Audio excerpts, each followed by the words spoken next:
Sebelum bumi punya manusia, sebelum laut punya ikan, katanya udah ada satu makhluk yang hidup duluan. Dia nggak lahir, dia terbentuk. Namanya El Gran Majah. Dan mungkin dialah alasan kenapa lautan masih menyimpan ketakutan sampai sekarang. Pertama, lahir dari keheningan laut tua.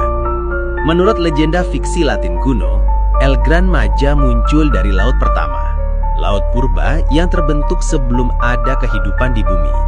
Saat suhu bumi masih ribuan derajat dan laut cuma hamparan kegelapan cair. Katanya, energi dari tabrakan meteorit dan gelombang elektromagnetik bumi muda menyatu dan melahirkan sesuatu yang gak sepenuhnya hidup, tapi juga gak mati. Itulah El Gran Majah. Yang kedua, bukan hewan, tapi kesadaran laut. Ada teori yang bilang, El Gran Majah bukan makhluk biologis, tapi semacam jiwa laut, perwujudan dari kesadaran bumi di bawah tekanan ekstrim. Makanya dia bisa ganggu sonar, frekuensi, bahkan alat elektronik modern. Karena dia bukan tubuh, tapi frekuensi hidup.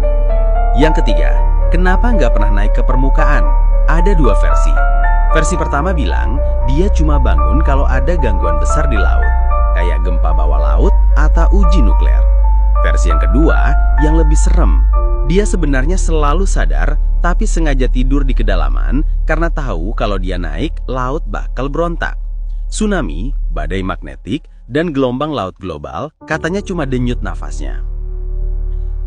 Yang keempat, legenda mata tiga laut.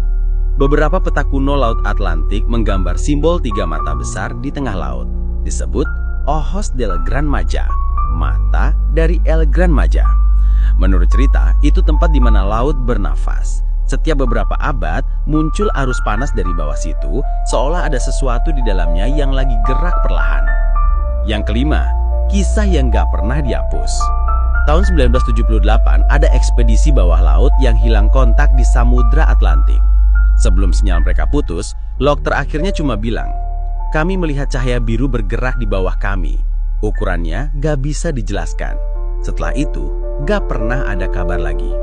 Kapalnya gak pernah ditemukan, tapi sonar di area itu sempat ngerekam getaran sebesar 9,4 skala Richter, padahal gak ada gempa di sana. Kalau legenda ini benar, berarti El Gran Majah bukan cuma monster laut, tapi bagian dari lautan itu sendiri. Dan mungkin setiap kali laut bergelora tanpa sebab, itu bukan ombak biasa. Itu cuma dia yang bernafas.